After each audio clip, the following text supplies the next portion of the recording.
Over on Jaguar Gatorade, a new college football video is out. In this video, we talk about a 1977 game between Michigan and Ohio State, and how no one got to see the first few minutes of the game due to a broadcasting controversy on ABC's part. Click the card in the upper right corner to watch. And now, on with our feature presentation. Let's talk alternate broadcasts. About a month ago, during the Thursday night football game between the Philadelphia Eagles and the Houston Texans, Amazon decided to air an alternate broadcast of the game to give viewers another way of watching the madness unfold. This option was the Dude Perfect stream, as in, a stream where you watch the game with the 5 guys from Dude Perfect as they participate in competitions and wacky stunts along the way. I did a lengthy, and I mean lengthy, video review of what I thought about the broadcast, what I would have tweaked, and whether or not I thought it was any good or not. So if you want to learn more about that, click the card in the upper right corner.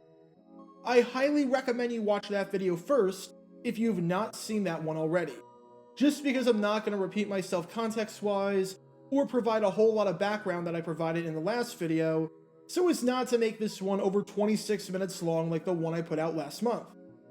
However, to make a long story short, the last time they ran this broadcast, which was the second installment of the alternate stream after they ran it in week 2 for the Chargers-Chiefs game, it just didn't work. There were a lot of elements that just fell flat, from the fact that the broadcast seemingly had no idea who its audience was, to the fact that there was a ton of dead space where it was surprisingly boring, to the fact that the structure with having to work around the schedule of the game was awkward and clunky. All in all, it was an incohesive mess that never found its footing, and was not a pleasant viewing experience at all. But I've done tons of videos on broadcasts and alternate broadcasts before, having reviewed the Nickelodeon broadcast every year. So I figured this was worth a shot to go back again and see how their next go around went. And again, everything that I say in this review is coming from a place of constructive criticism and love, because I really like Dude Perfect. And if I have other options to watching a broadcast that don't involve Al Michaels clearly phoning it in and not giving a care in the world, then I'll take it. Which raises the question, did the broadcast improve? What changes did they make? And did these changes work? And is the Dude Perfect alternate broadcast any good? Or at the very least, better than it was the last time around? Well, I'm happy to report that they did some changes, and they changed quite a few things up from the last time. While there were some elements that stayed the same, there were quite a few elements that were different. Having said that, yeah, there's still a lot that did not work. And the elements that didn't work might be more frustrating than the last time, because in some ways, they doubled down on the absolute worst parts of the alternate broadcast.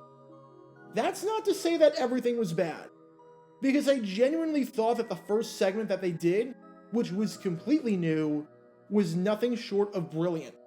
Seriously, Dude Perfect found an absolute winner with the first part of this broadcast, which was a game called NFL Excellence. How it worked was simple. There's a bowl featuring 12 eggs. Of these 12 eggs, 11 of them are hard-boiled, and 1 of them is raw. Each guy goes around and when it's their turn, predicts on the play how many yards that the play is going to get, guessing over-under on 2.5 yards. In other words, if the ball's at the 50, if it gets to the 47 or better, the over wins. If it doesn't reach the 47, the under wins. If you get it right, you pass the bowl down to the next guy in line. If you get it wrong, you have to take an egg from the bowl and smash it over your head, hoping that you don't get the raw egg. I cannot stress enough how absolutely brilliant this segment was on so many levels. If the Dude Perfect broadcast was like this for the whole 3 hours, honestly, I could see how there would be an audience for this. Okay, so why does this work? Well, one of the main complaints that I had with the last Dude Perfect broadcast, and this one as well, is that the broadcast does not work if you have to go to commercial, because you're at the mercy of the game schedule, meaning that you could be in the middle of doing something like a competition, and the game goes to break, and just like that, the flow is completely interrupted. It was one of the big things I harped on in the last video. Here, you don't have to interrupt it based on the unpredictable nature of the game, because the minigame is tied to the game itself. It's not like last time where you have a 3-point shootout going on and the game cuts to commercial midway through. This game only happens when the game is going on. If there's a play, the minigame happens. And if there's not a play, then it doesn't happen. The other big reason why this works is the fact that not only is this a minigame within the game itself, but it forces the guys to actually pay attention to what's happening on the field. They're all watching the game, and because you can't smash the egg until the play is over, because you need to know how many yards happen on the play, the action in this minigame isn't taking place while anything is happening on the field. Seriously, this is an absolutely brilliant concept, and it's one that I hope sticks around for future Dude Perfect alternate broadcasts. This is what I wanted the Dude Perfect broadcast to be like the whole time. They're talking about the game and paying attention, but they're adding their Dude Perfect flavor and style in between the dead action. And what was crazy is that it felt like they made this game up completely on the fly, because they weren't even supposed to do this first from the looks of it. They also made up rules on the spot, like making them smash 2 eggs to speed it up after a few go-rounds, and not knowing whether special teams plays counted. But there is absolutely something here. My only wish with this segment, if I had one complaint, is that I wish the egg tracker updated.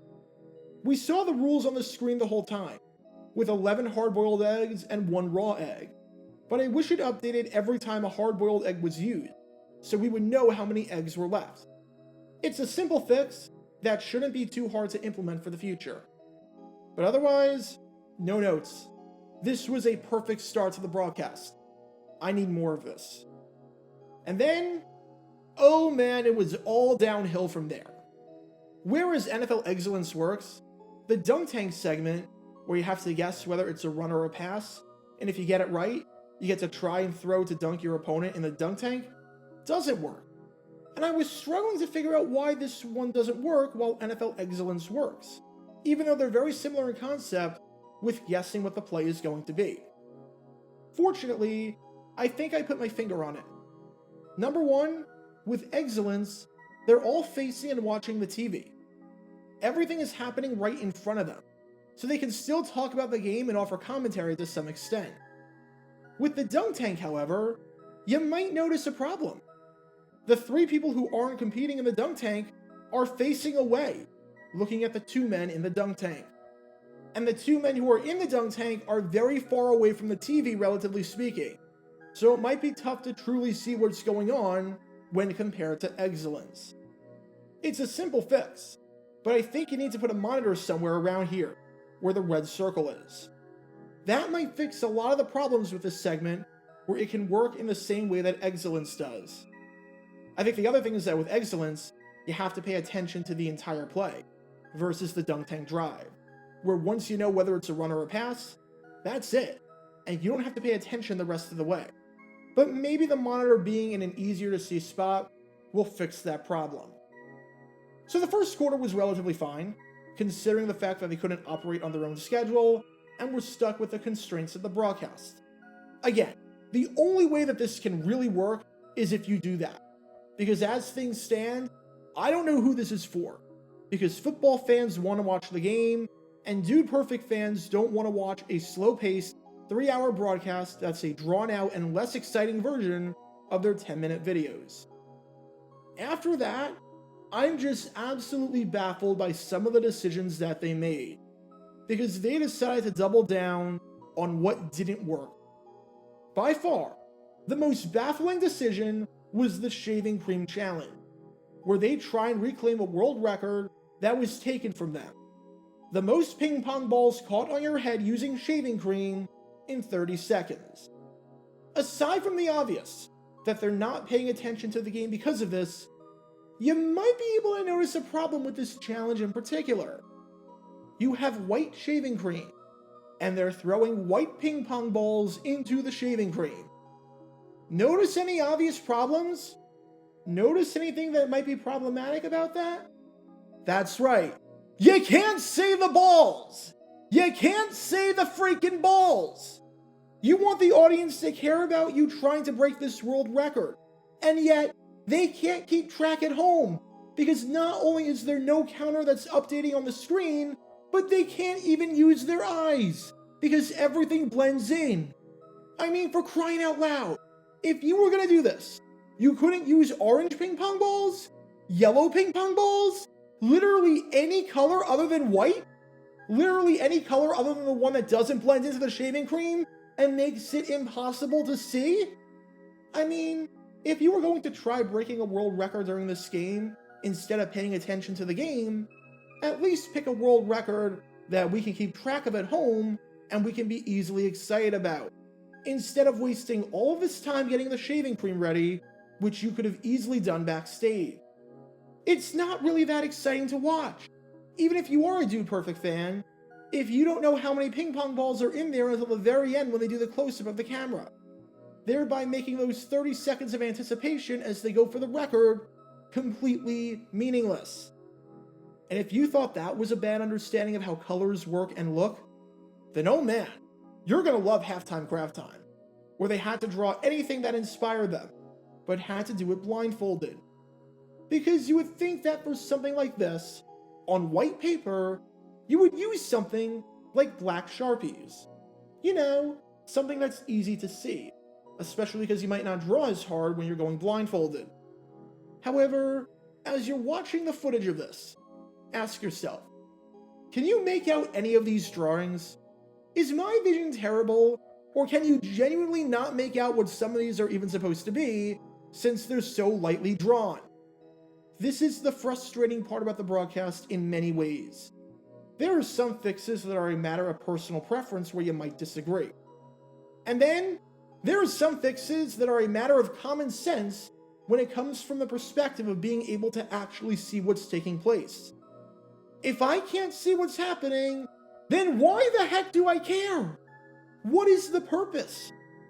Follow that up with a second half where they did nothing but play mini-games that had nothing to do with the game itself, meaning that you were just watching a lesser quality Dude Perfect video with a game on that meant nothing, which was everything that was wrong with the last broadcast a month ago, and yeah, this was bad. After such a promising start, it went downhill very quickly, with some poor logistical choices, and with a doubling down of some of the worst elements of the last one. I said my fixes in the last video for how I would improve this and make it work, with some of this being Amazon's fault, seeing as I think the only way this can work is if you don't have commercials and you do some of the bigger activities in between commercial breaks, and some of this being Dude Perfect's fault, seeing as some of these choices were just bizarre, and it seems like they care about the actual game for 5 minutes before moving on and forgetting about it. But nothing about my biggest question with this broadcast from the last time was answered. Who the heck is this for? I know it can be tough to find your voice early on when you're just starting out and experimenting with something like this. And maybe my standards are too high, because Nickelodeon figured that out right away and shocked me with how good their alternate broadcast was the first time around. But it seems like they're getting nowhere close to figuring that out, because the Dude Perfect broadcast is a mess. If you're a football fan, you're not watching this. You're watching the broadcast that shows the game. If you're a Dude Perfect fan, I'm not sure how this appeals to you. Granted, I'm not the target audience, seeing as I'm a solid 15 years older than the probable target audience, and I fully acknowledge that. But I genuinely can't see how this appeals, seeing as it's a slower version of what they usually do with significantly lesser stakes, significantly less cool things, and significantly more dead space. Except this time, it's 3 hours with commercials in there. It forces people to focus on 2 completely different things at once, and it's a giant mess. It's why Excellence works so well. You focus on what the prediction is before the play, you focus on the play as it's happening, and you focus on what egg gets cracked after the play. It's simple, the focus is on one thing at a time, it combines Dude Perfect and the game, and the pacing works. And it's why the mini-games that have nothing to do with the on-field product don't work, because you have to focus on those games while simultaneously focusing on the actual game, either because you want to watch the actual game, or because the actual game dictates when there's a break in the action, and they have to cut to commercial. Again, and I cannot stress this enough, this is all from a place of love. I really want this alternate broadcast to work. I am fully invested in this, and I am always down for alternate broadcasts trying something new and innovative. But right now, this just isn't doing it for me. This was no better than the last one, but not for a lack of trying, and not for a lack of changes. They're going to need to go back to the halftime craft time drawing board, because right now, the Dude Perfect broadcast is far from perfect. Get your official Jaguar Gator 9 merchandise by going to jg9shop.com, and be sure to like this video, ring the notification bell, and subscribe down below if you haven't already, as it helps the channel out a lot. And be sure to check out Twitch every Wednesday night at 9 p.m. Eastern for your chance to play NFL trivia and win cash prizes. Link in the description below. If you want to see videos like this condensed down to 60 seconds, then follow me on TikTok at Jaguar Gator 9. To see college football videos, subscribe to Jaguar Gator 8. To see highlight videos of players throughout the history of the NFL, subscribe to JG9 Highlights. Also, special thanks to all of our Patreon supporters for helping out the channel. Your support is greatly appreciated. See how you can become a patron and request future video topics in the description below.